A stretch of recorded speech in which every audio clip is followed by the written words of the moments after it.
Hey,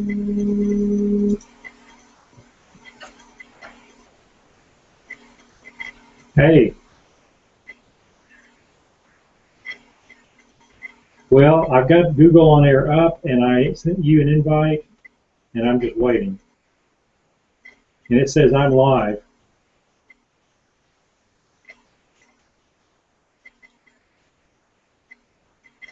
I guess so.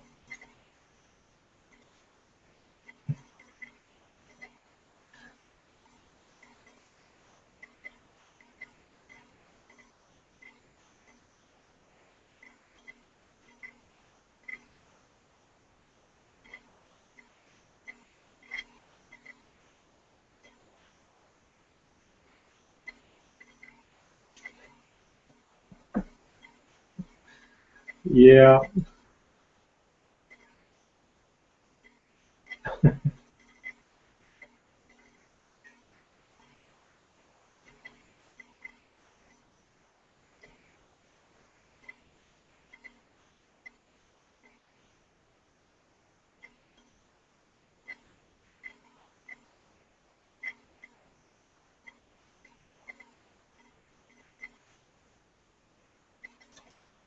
All right, I'm going to re-invite both of you. I've got two different Gary Bartolows on my list of contacts.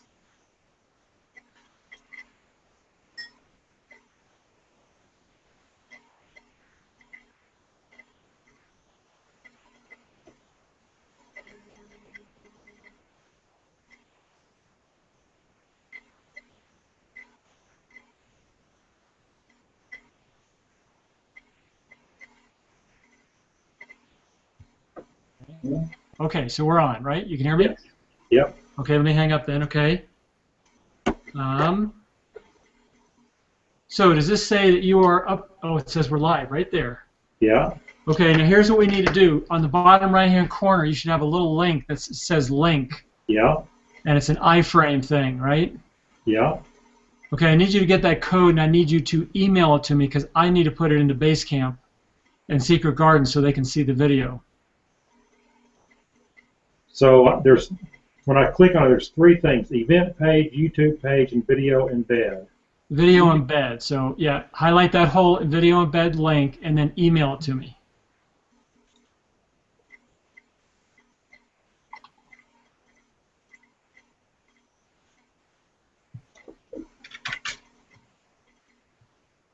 Okay.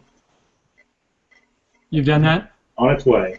Okay, could you do me a favor and tell Basecamp guys we're almost there, and we'll tell them when to refresh their page. This is great. Well, this is an unusual one that we are doing together. We're breaking all kinds of new ground. Okay, there's the invite. I don't see. What did you just? Did you just send me that video link? Yeah. It seems like it's trying to send me something else, like it's interpreting the link because online calling invited you. I named. Oh, here it is. It just came up. I'm sorry. I got it right now. It just came up. So got it. Okay.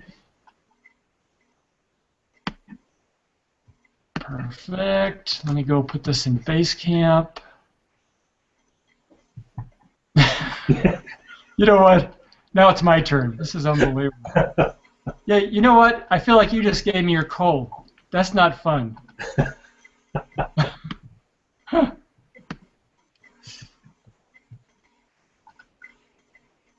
All right, Basecamp can refresh their page now. Oh, that's Secret Garden. Hold on, not yet. Hold on, hold on. I'm doing Basecamp right now. Okay, Basecamp can refresh their page. And I'll tell Secret Garden, I'll tell Lisa.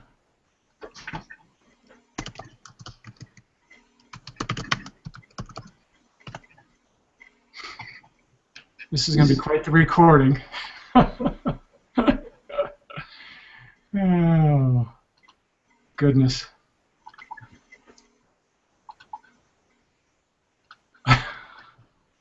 Well, it's good seeing you anyway. Yeah, you do. Okay, Simple so makes life fun. You know, we don't want just rigmarole standard. You've got to have some spice to life, right? that's right. John likes adventure. All right, so the question is, can everyone hear us? So why don't you ask Basecamp if they can hear and see us? I'll ask the Secret Garden. Oh, she just said.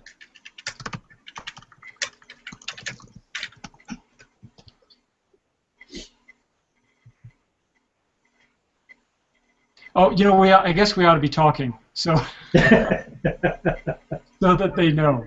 So Scott says need to refresh.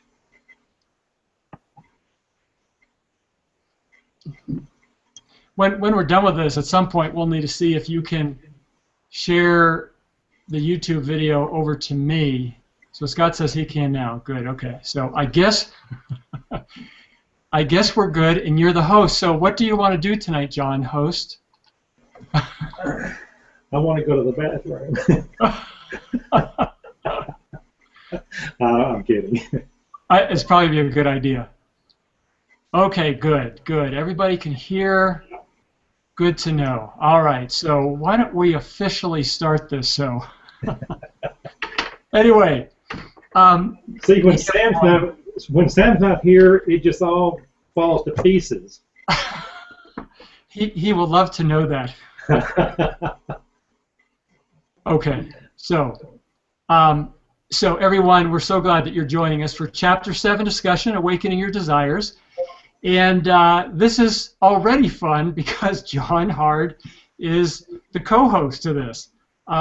As you may have read in the email, Sam is skiing with his family in Michigan, which is beyond me that anybody skis in Michigan. I don't know what they ski on unless it's landfills.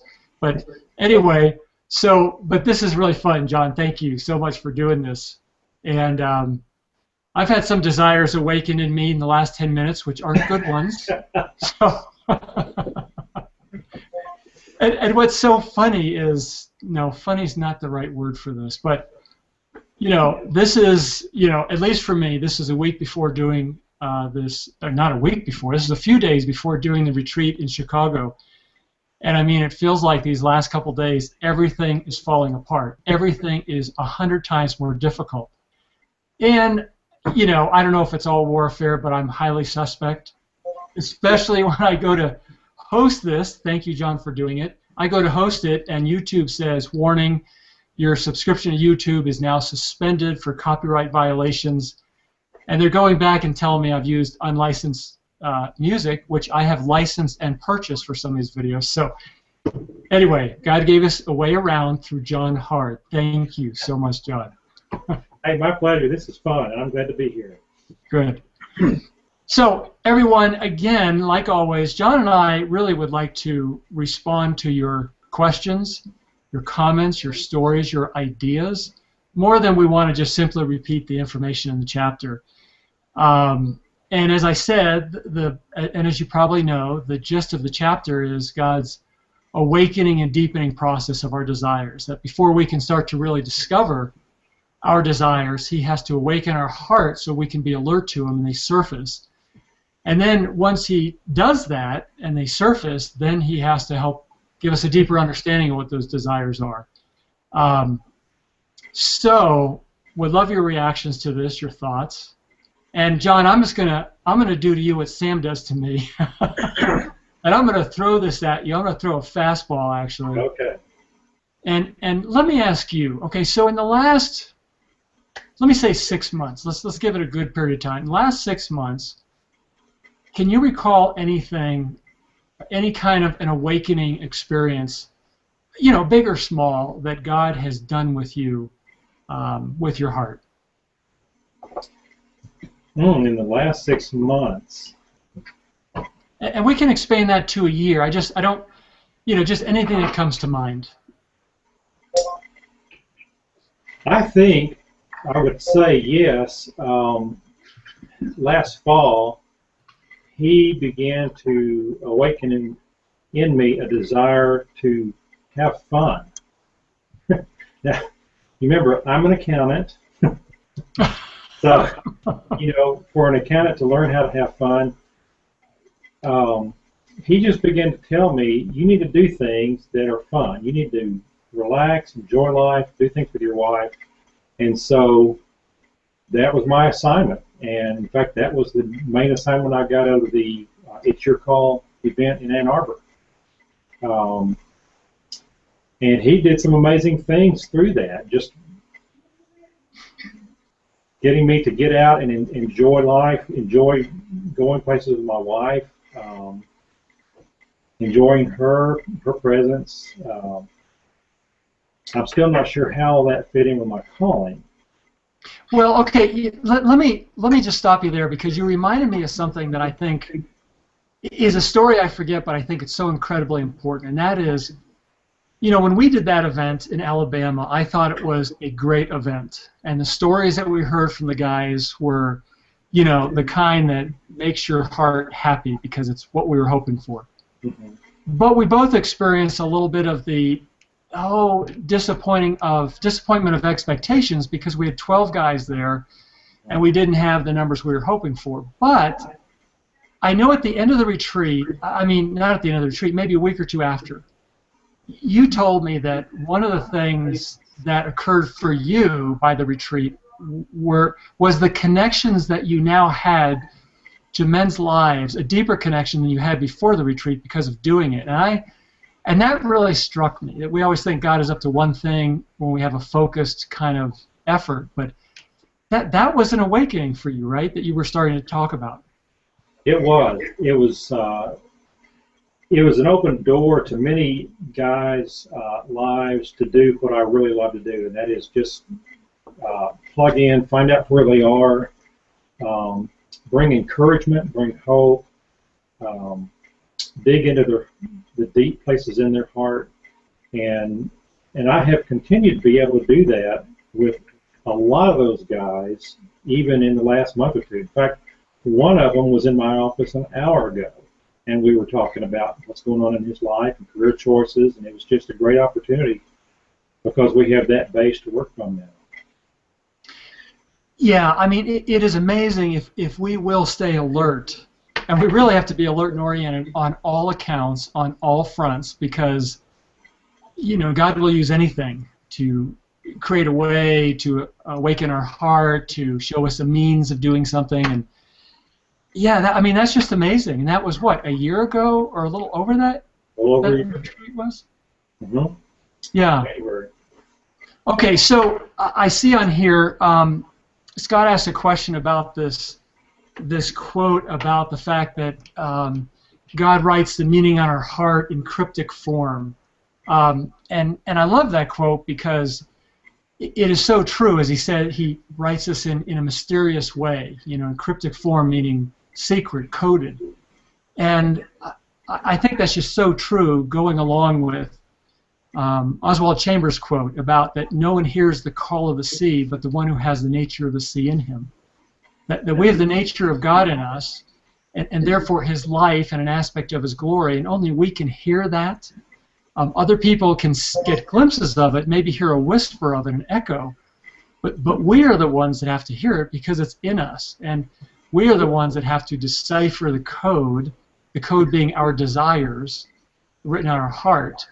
And that's the process. That's what makes it difficult. That's why we have to walk with God. That's also why we need others, so they can help us, not only start to see more clearly the desires, but they can also help us start to interpret it by asking us questions and linking things that we haven't linked before.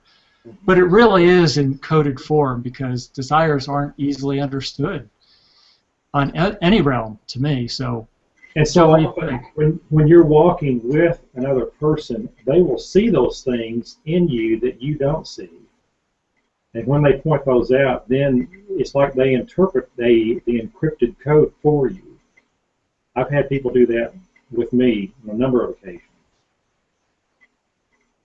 Yeah, so, okay, so give me, Okay, so can you give me an example of someone saying something that kind of all of a sudden you went, oh, I just, I hadn't seen that before, or I hadn't put that together before, or gosh, that gave me a deeper understanding. Yeah, in fact, I was thinking about this last night. When we were at one of the base camp gatherings in Colorado, I think it was 2 years ago, I was talking with Dave Geyer, and we were in a 10-minute conversation, and he was just kind of probing my heart, and at the end of 10 minutes he said, oh, so you're a trail guide to the heart. And I thought, I've never heard words that so perfectly describe my calling. And Oh, listen, I remember that. I remember him saying that and you saying something, and I don't know if I was in your presence like we were in a group or you told me shortly after that, but I just remember that glimmer in your eye of I just saw something. yeah, And that sense of resonance, right? Like, okay, that goes with my heart. yeah, And it's just funny because and David is a very seeing person. He can see things well. But sometimes people can just throw something out, just hits them in the moment. It doesn't even feel that weighty to them, but to you, it's everything. yeah. You know what was hitting me lately? I'm working on another blog I'll put out on Thursday, possibly tomorrow before I leave. But as I was working on this, I was starting to think about this idea that I read Sam's blog today that people can get on Facebook or maybe they had it emailed to them or whatever. But I just thought, when you read Sam's blogs, that he's always trying to dig into, the false beliefs that we hold on to, the misunderstandings of truth that are deep in our heart and therefore determine our behavior even when we don't understand it. I mean, he does it all the time. Right. He can't help it. And I was thinking, I don't go in the direction he goes with my blog. But I thought, where do I always want to go? Well, somehow I want to just give people a little bit more encouragement. I love what Sam writes, but that's just not where I want to go. It's not where I can go well. But I want them to walk out feeling like, oh, yeah, I guess I do have a calling. I guess I can do that. I guess, and so, I mean, I can't articulate it yet because it's such a new thought, but I just started seeing the differences, or let me say sensing the differences, and in our words, and I think we just need to do that for each other, is say, this is what your effect is. I can see it. Yeah. Yeah. Who better to tell you what your effect is than those who are affected by you? Right. Right. Exactly. Yep. Yeah. Who can feel it, because we can't feel our own effect in that. Yeah. So, first of all, I just want to say, Lisa, because the guys can't see it because she's in the secret garden, she just said she feels a bit lonely over there. And again, to remind you, Lisa is in the very center of the continent of Australia. And so, Lisa, I know this is off topic, but I am coming over in Australia in June, and I thought, gosh, I wonder if we could set something up where you are in Alice Springs. We could do a retreat there. So, anyway, think about that. But back to the subject. Love to see you and love to know you're doing well. Okay, so John, what are some of the typical ways that you're aware of that God tends to awaken people's hearts? From the conversations you've had with others, you reflect on your own heart. If you were to just kind of tick off the different ways it seems like God awakens a heart, what would those be? There's so many different things. It's kind of like you go to a movie and you find yourself at the end of the movie just weeping uncontrollably, and nobody else is, and you wonder why. What was it in that movie that just gripped me? I've seen movies myself where for days I can't get that movie out of my mind because it just awakens something, or a book or a song. Maybe doing something, maybe interacting with people. Yeah, I agree. Movies are a big one. I mean, I've been set back on my heels from a trailer of a movie, and I thought, okay, there is something going on if that, 3 minutes got me like that. and I don't even know the whole story yet. Yeah. You know, I have, and this becomes very embarrassing for me when it happens. But I have, well, I've done it on these before, in campfire conversations or these discussions where I'm telling a story or I'm mentioning something, and I start to choke up. You know, and I'm thinking, okay, this is ridiculous. I'm talking and I'm choking myself up. You know, but it's something that comes up in terms of a story or a picture, and I hadn't thought about it for a long time, and it grabs me again. And I you know, it's those moments where we have to stop and say, all right, God, what was that about? You know, because I think there was probably something important, and not that it should get to the point where it doesn't choke us up, but rather it's saying something. So, you know, that, I think, you know, you can see a billboard that has some really clever expression on it and it grabs your heart. You know, a book, you know, like you said, a song on the radio, a conversation, something that you see, you know, a picture. Yeah, if we would be alert to that, yeah. Something you just said is very important. That is, take that to the Father and ask Him, what was that all about? You know, He knows every aspect of your heart because He's the one who made your heart. And you know, there's just so many times like that where I'll get my journal and I'll say, okay, what was that about? And we began to just converse about it. I remember a year or two, excuse me, a year or two ago, I was sitting out on my deck and a jet flew over and my heart just began to race. And I thought, you know, every time a jet flies over, I have that reaction. So I began to ask God, what is that all about? Why does that excite me so much? And we began to talk through it, and the bottom line was, when I see a jet flying over, I see something that was designed to fly. And it's doing exactly what it was designed to do with no limitations. And he said, that's what you want to do in your life, and that's what you want to bring others to do, is to soar, you know, living from their heart, living unfettered. And it was just a picture of my heart. See, and I love that what you did with that. And of course, that's the deepening process, right? You're awakened by seeing this jet, and you could just go, oh, it's cool. I think I'll get pictures of jets and put them in my office or my home, you know. And but rather to take it to God and say, but what about that?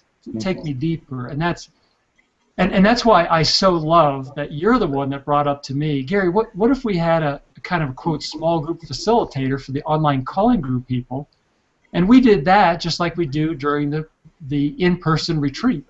And so you had the idea, and therefore you were the first one to do it and are doing it now. I mean, that's what you're doing. That's what you're about. And I love it that you do it also as a CPA. I mean, I'm not. I shouldn't say you're doing it as a CPA. That sounds kind of scary. But you are also a CPA. You don't have to make this your title, your full-time work, because it's the effect of your life, regardless of what else you're doing. Mm-hmm. I think you are a great story, honestly. Well, thank you. Now, I would like to bring up something else that came up in a conversation between you and I yesterday, without too many details. Yes. But you know, everyone that's listening, John just came up against really a pretty major assault against his heart. Something that occurred with his work, but it really assaulted his heart. As in anything that we're doing, and it doesn't work the way we want, and the enemy jumps in then to accuse us and say it's actually you. It's not just a mistake. It's actually you. You're the mistake.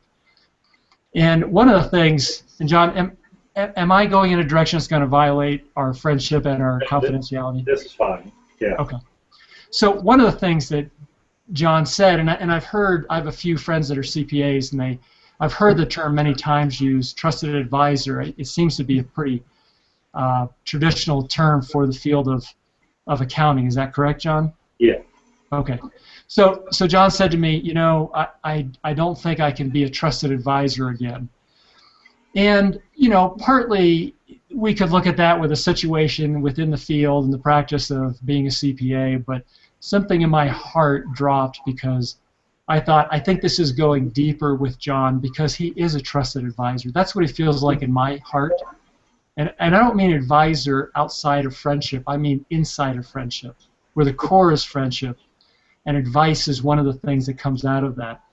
And I just had the sense that that's what the enemy was after, to take this part of who John is, his effect, his awakened heart, down or away from him. And that takes us back to the last chapter, right, of the assault against our calling, and then the awakening. And John, you've talked about the awakening that God has done over the years in your life, as He's done in mine. And then the enemy comes in a major way, it feels like, to your heart, right? It's not life or death, but it probably felt like that.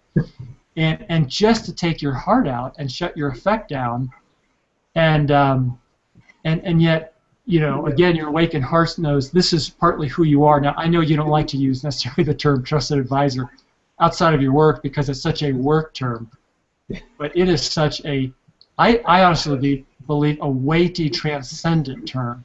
And I think that's much of who you are. It was interesting when that term came up, because I have never used that term ever. Really? Yeah, it came out. And it really was a lot of the event resulted in the enemy coming back at that, just saying, see, you can't be trusted. Now, why would you go tell anybody what God is doing in their heart? You can't even give them good tax advice. So it was just something to deal with, and I don't know what more to say about it. Yeah, well, and it's ongoing, right? God is doing something in you, and the enemy's trying to do something against you, and so I think it's a fascinating, glorious story going on. And okay, so let me ask you, David asked a great question. He says, John, how do you weave in your calling, your effect with your work as a CPA? Yeah, so great question. Yeah, part of my calling is to come alongside others with hope and encouragement, and I'm always very positive, and I'm a cheerleader. When I find somebody who's moving in a direction, I can come alongside and be a real cheerleader.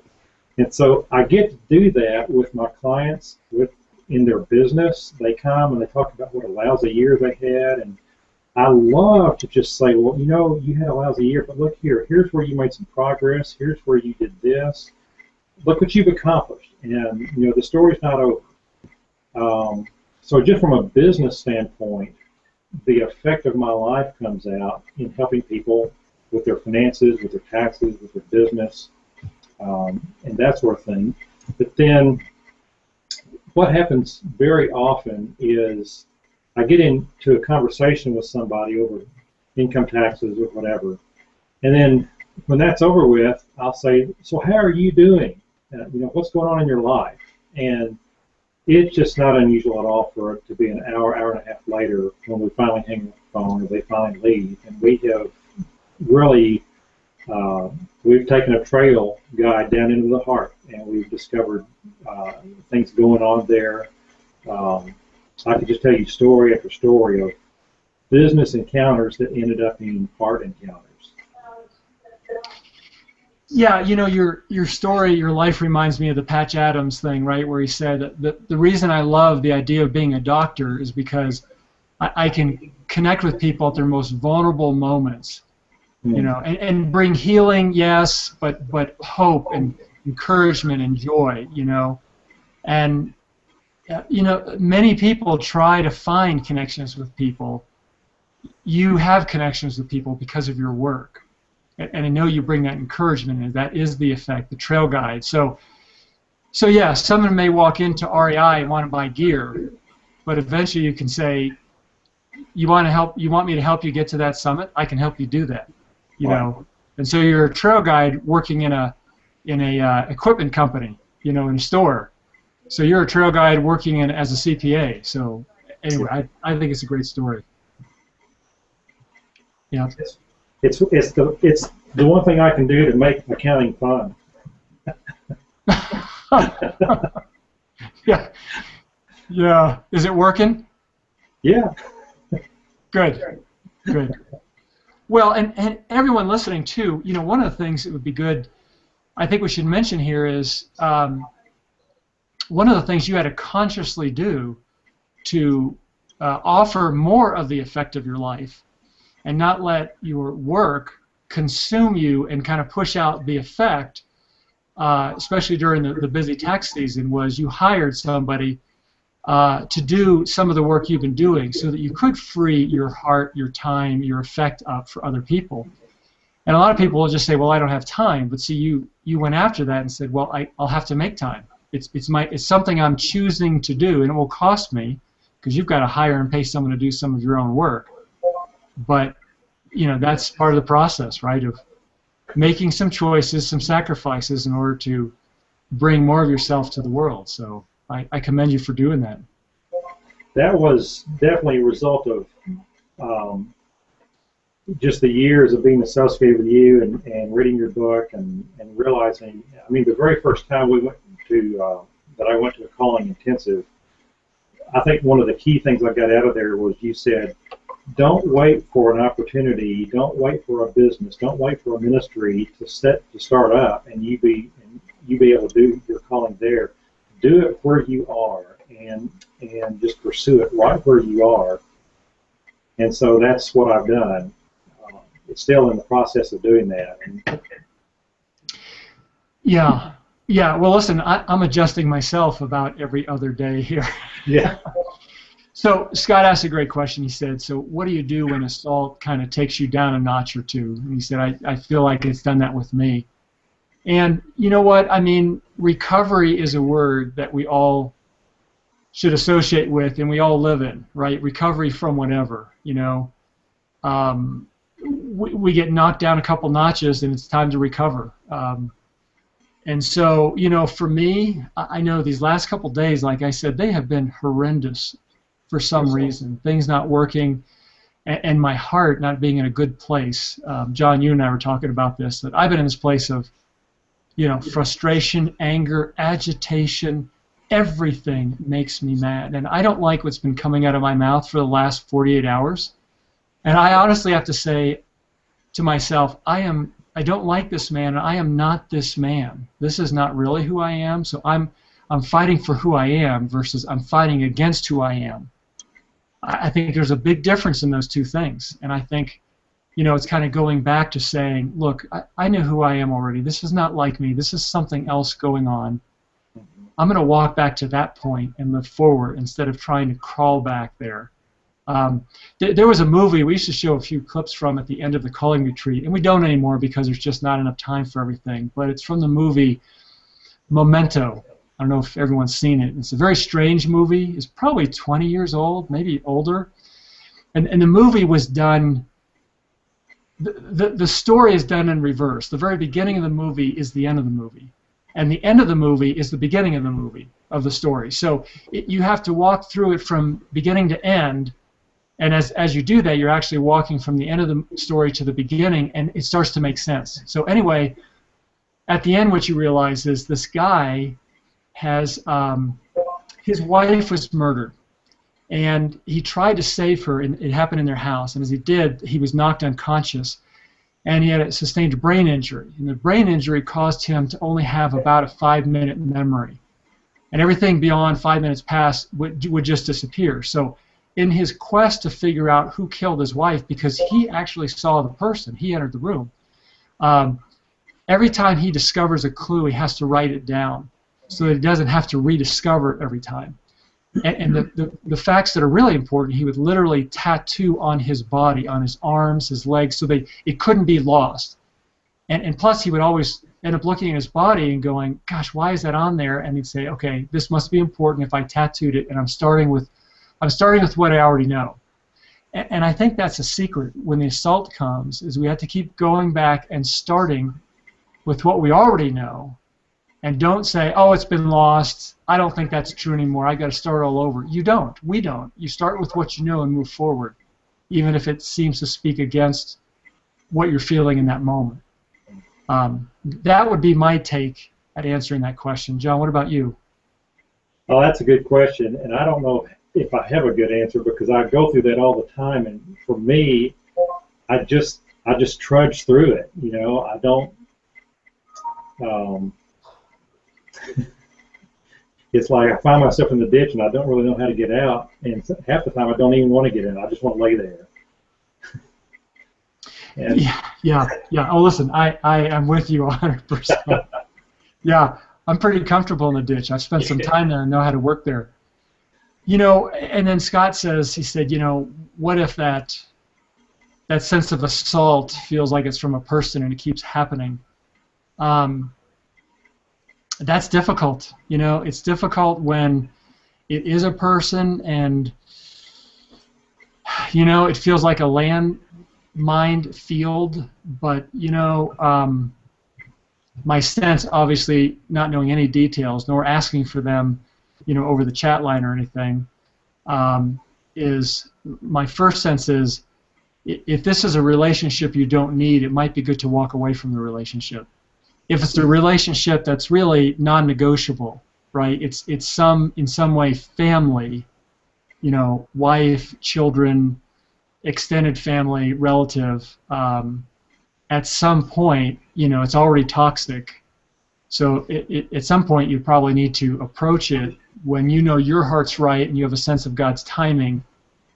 And you approach that conversation with all of the kindness and gentleness that you can, you know, put it on the table with and respond back with, and because those kind of things never get any better. And I remember Brent Curtis said to me years ago, obviously when he was still alive before the rock climbing accident, he said, you know, often we won't take seriously the effect of our life when we think the effect of our life is just us. It doesn't touch anybody else. But he said, sometimes when we understand how our life is hurting someone else, I mean, someone says, do you realize what it's done to them or what it does to me? It breaks my heart. Or he said, then we'll take our own life, our own woundedness, our own effect much more seriously because it's beyond us at that point. And he said sometimes that's what it takes. That's why there's, you know, we hear about people having interventions in their life where a whole family comes around a person and says, we have to confront you with what we see is going on in your life and how it's affecting us. And it will have effects. And that's when a person changes because they've never seen the effect outside of themselves. So that would be a thought again without knowing details. But it's hard, Scott, I know. In my own life, it's hard. There have been some times when I was in the ditch and I would pause and just ask myself, what desires do I still have even here in the ditch? And, you know, sometimes I really have to search and dig deep to find any at all. But it's funny how I always come back to the core desires that I know are so true of me. And often they have to do with people. One of the things I've done for me is I just go get with people. There are days when I get up and I have to come to work and I'm thinking, I don't want to go anywhere or face anybody today. But then I get to the office and I start dealing with clients, and by the end of the day, I'm okay. And it's just interacting with people makes me come alive.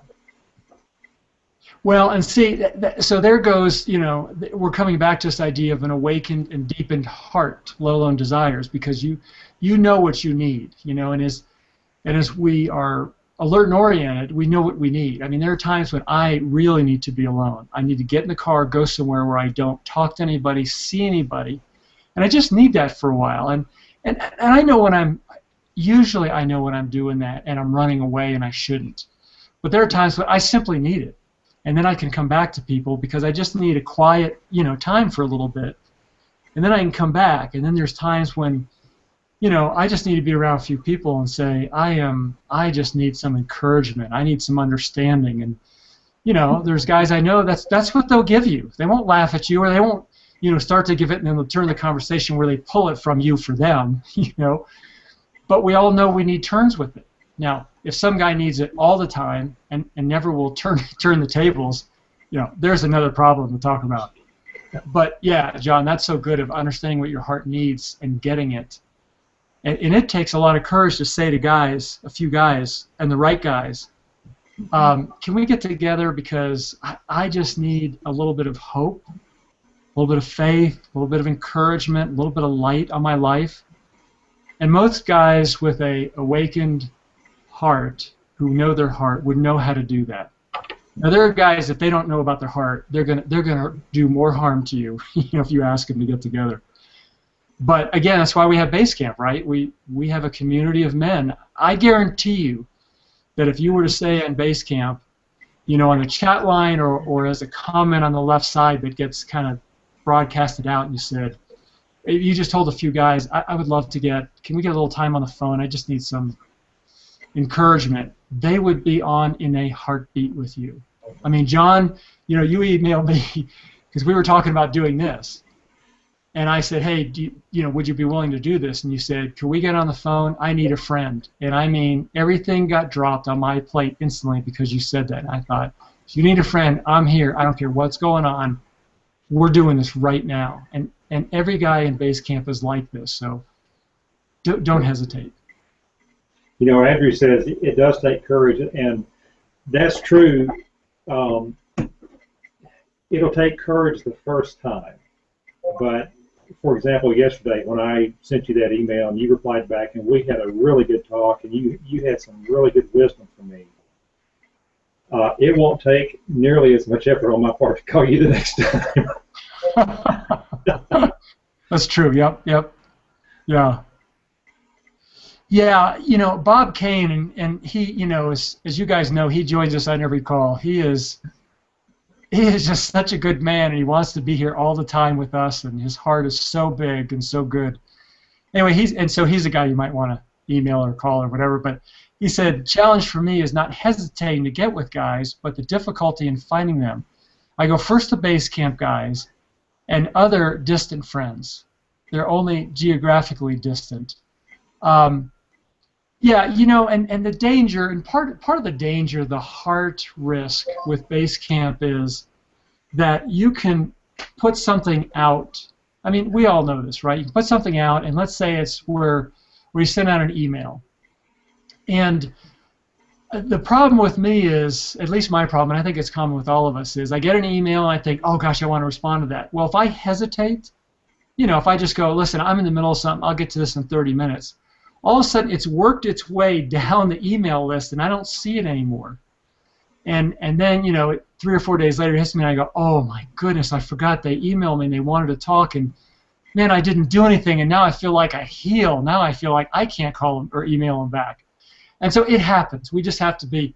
But, if a guy says, hey, I still love to talk to you, and I can feel their forgiveness and their grace, I'm on it, So we just have to be gentle with each other, and not let the enemy play it out as, no one wants to talk to you. Not even here do they want to talk to you, do they like you. But of course the enemy's right there to do that, to shut our heart down, our desires, our awakening, our insight, our trusted advisors in our life. So, yeah. Well, John, any final thoughts? We have, we've gone, gosh, well, we've gone 45 minutes because we started late, or 40, so. Any final thought, or you guys, any final thoughts in the chat line you'd like us to read or mention or address?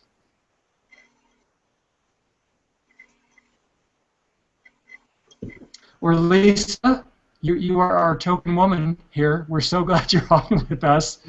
And anything hitting you about this conversation? So, no pressure, and I know there's a 60-minute delay here, so you're hearing this a minute after we say it. So, John, why don't you sing a little bit of a song while we're waiting? Believe me, you don't. No, I was going to ask you, is there anything you'd want to say on the deepening of desires? We've awakened the desires, but then what are some of the things that God does to deepen the desires that you've become aware of and you're beginning to live in? Yeah, okay, that's a really good question. And often what happens, our first understanding of a desire that God awakens is usually not completely accurate. Like I talked about in the book, when I was a gymnast, I was convinced that my greatest desire was around gymnastics, and therefore God wanted me to spend my life using gymnastics and to have a ministry. And I was supposed to have gymnastics centers around the country. Well, when God handed me a gymnastics center, through this ministry of Athletes in Action. After 6 months, I was done. I didn't want to run one anymore. I didn't enjoy it.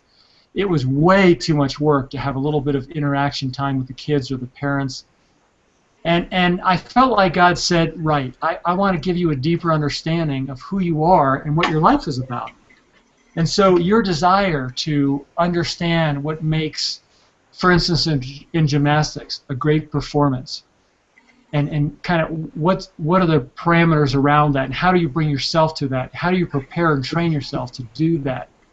I felt like God said, well, you've been doing it with gymnastics, now I want you to do this with other people in a deeper way, about their calling, their life, their purpose, their destiny. And so God, a lot of times we have to walk in our desires of what we know of them to a degree, for God to say, okay, now that you've gone this far, now I want to take you into a deeper understanding. And sometimes that's by taking it away for a period of time. Sometimes that's by failure in it. Sometimes that's by great success, but we feel the lack of fulfillment in it. And God will say, okay, now let's talk about, as Sam likes to say, the desire behind the desire. It's not a different one. We're just giving you a deeper understanding of it. It's more than what you have understood. And so we have to hang in there, and like you said, John, keep asking the Father that question. Why do I love this really? Is it really about gymnastics? Is it really about painting? Is it really about, whatever that is? And just ask Him, is there something deeper than that, that I could take this into any venue? Because I guarantee the effect of your life can be taken into any venue. And so we have to keep asking that question and going there. That's the deepening process. Mm-hmm. David says, one thing that struck me was seeing that in my calling, that I can't forget to first walk with God, intimacy, walk with God and pursue your heart. And, just as you were talking about how He deepens those desires, it just goes back to that. The whole thing it's all about journey. And I was sharing with somebody in my office yesterday, it's God loves the process. We want the instant results, and He just absolutely loves the process. Yeah, I mean, it's